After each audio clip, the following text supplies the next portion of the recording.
টুনির ঘরে পানি। রহিমপুর বনে অনেক পাখির বসবাস।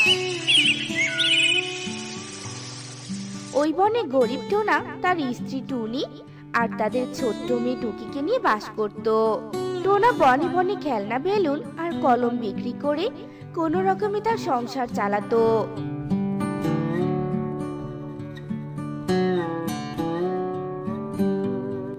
একদিন সকালে টোনা টুনিকে বলতে থাকে, টুনি, কি গো, কই গেলে? খাবার থাকলে আমাকে দাও, আমার কাজে যেতে দেরি হয়ে যাচ্ছে তো। বনে এখন অনেক খেলনা বিক্রেতা, এত এত খেলনা বিক্রেতা চারপাশে, আর তার মধ্যে যদি দেরি হয় তাহলে তো আমি কোনো খেলনাই বিক্রি করতে পারবো না। এই নাও, আজকে এইটুকু খাবার ছাড়া আর কোনো খাবার নেই গো। হ্যাঁ হ্যাঁ, দাও। আর চিন্তা করো না, আমি আজকে সব খেলনা বিক্রি করে একেবারে কয়েকদিনের জন্য খাবার কিনে আনবো। টোনা, বর্ষাকাল এসেছে, ঘরটা যে মেরামত করতে হবে, সে কথা কি তুমি ভুলে গিয়েছো? হ্যাঁ না না, আমি কিচ্ছু ভুলিনি, সময় হলে সব ঠিক হয়ে যাবে, অত চিন্তা করো না তো। মুখ দিয়ে বললেই সব হয়ে যায় না টোনা, ঘর মেরামত করতে অনেক টাকার দরকার, আর ঘরে তো কোনো টাকাই নেই। তাহলে এত টাকা তুমি পাবে কোথায় বলো তো? মোড়ল যজ্ঞ দাদার কাছে ধার চাইলেই দিয়ে দিবে, বুঝতে পেরেছো? এমন সময় ওখানে টুকি আসে আর বলতে থাকে, টাকা ধার দিবে অন্যকে? না না বাবা, অন্যকে টাকা ধার দিও না, তার চেয়ে ভালো সেই টাকা দিয়ে তুমি আজকে আমার জন্য মাংস কিনে এলো, কেমন? কতদিন হলো মাংস খাই না। আরে না রে মা, তুই এসব বুঝবি না, তোর বাবার কাছে তো কোনো টাকাই নেই, তাহলে মাংস কি করে আনবে বলছো না? আহা টুনি, তুমি ওকে কি সব বলছো? ও যখন খেতে চেয়েছে তখন আমি আজকে মাংস কিনে আনবো। যাই যাই, আমার দেরি হয়ে যাচ্ছে, আমাকে আবার অন্য জায়গায় যেতে হবে। অন্য জায়গায় মানে কোথায় শুনি? শহরের রাস্তায় অনেক পাখির ভিড় থাকে, আমি ওখানেই যাব। শহরের রাস্তায় পাখিদের ভিড়ের সাথে সাথে অনেক গাড়িও থাকে, সাবধানে পার হতে হবে কিন্তু টোনা। এরপর টোনা বেলুন আর কলম নিয়ে বেরিয়ে পড়ে।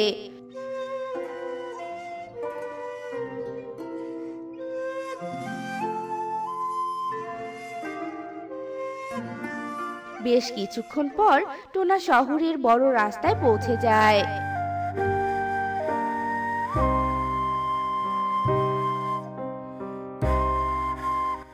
টোনা রাস্তার এপাশে ওপাশে পাখিদের কাছে কলম আর বেলুন বিক্রি করতে থাকে।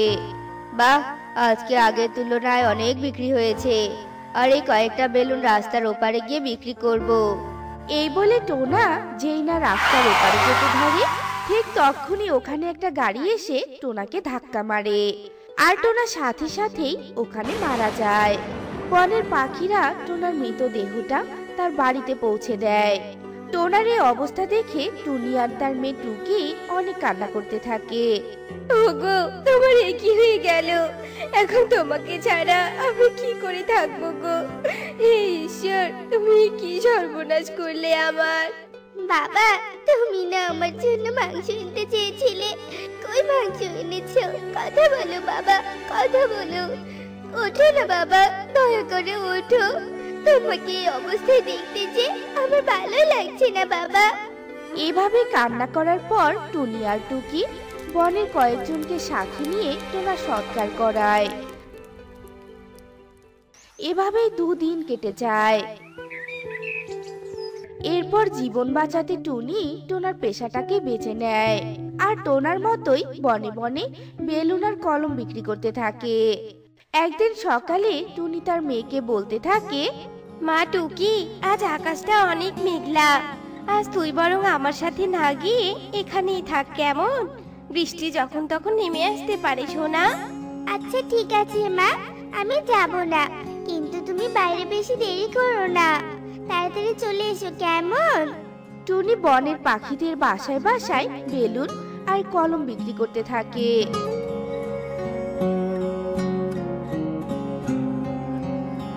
এরপর টুনি বিকেলে বাড়ির দিকে রওনা দেয়।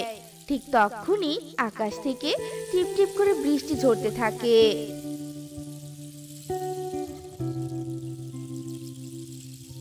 এই বর্ষাকালের বৃষ্টি শুরু হয়ে গিয়েছে, না জানি এই বৃষ্টি কবে থামবে।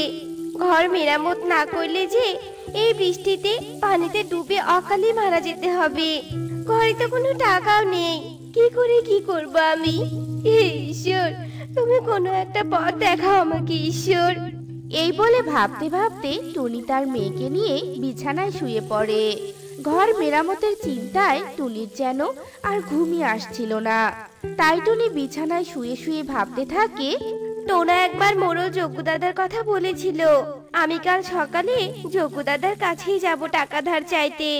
পরের দিন সকালবেলা টুনি হালকা হালকা টিপ টিপ বৃষ্টিতে ভিজে যজ্ঞ কাকের বাসায় যায় টাকা ধার চাইতে।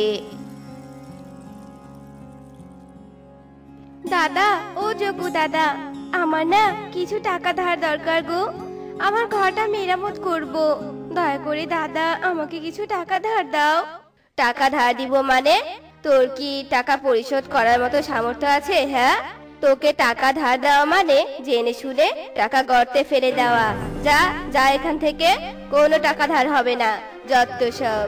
দাদা দয়া করো দাদা, আমি সময় মতো তোমার টাকা পরিশোধ করে দিব। দাদা তুমি টাকা না দিলে যে এই বৃষ্টিতে ঘরটা মেরামত করতে না পেরে বৃষ্টির পানিতে অকালে মরে যাব গো দাদা, দয়া করো। মরে যাবি তো আমার কি? হ্যাঁ, আমি যখন বলেছি যে তোকে টাকা দিব না তখন দিব না, যা বলছি, নইলে ঘাড় ধাক্কা দিয়ে তাড়িয়ে দিব বললাম। যজ্ঞ কাকের কথা শুনে টুনি ওখান থেকে চলে যায়। এভাবেই টুনি বনের অনেকের কাছে টাকা ধার চায়, কিন্তু কেউই টুনিকে টাকা ধার দেয় না। অসহায় হয়ে টুনি বাড়িতে ফিরে আসে। বেশ কিছুক্ষণ পর প্রবল বেগে বৃষ্টি পড়তে থাকে, আর সাথে সাথে বজ্রপাত আর বাতাসও বইতে থাকে। এইরকম প্রবল বৃষ্টি একটানা 3 দিন চলতে থাকে। আর এই 3 দিন প্রচন্ড বৃষ্টির কারণে টুনি বাইরে খেলনা বিক্রি করতে যেতে পারেনি। আর এত বৃষ্টির কারণে বনে এক প্রকার বন্যার সৃষ্টি হয়। বন্যার কারণে টুনির ঘরে অনেকটা পানি ঢোকে।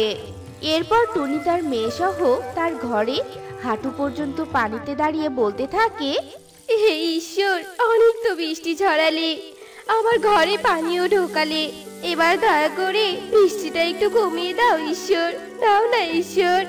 মা, ও মা, 2 দিন ধরে তো তুমি আমাকে কিছুই খেতে দাওনি, কিন্তু এখন আমি যে আর ক্ষুধা সহ্য করতে পারছি না মা, দয়া করে আমাকে কিছু খেতে দাও, নইলে যে ঠান্ডায় ক্ষুধার জ্বালায় আমি মরেই যাব মা।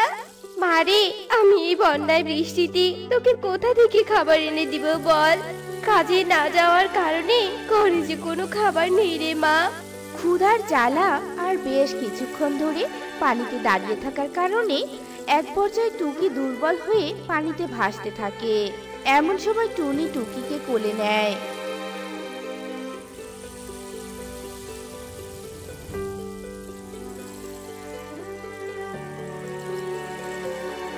আর বলতে থাকে, দিদি, আমার ঘরে পানি ঢুকেছে দিদি, আমাদের মা মেয়েকে একটু দয়া করো দিদি, একটু আশ্রয় দাও না গো।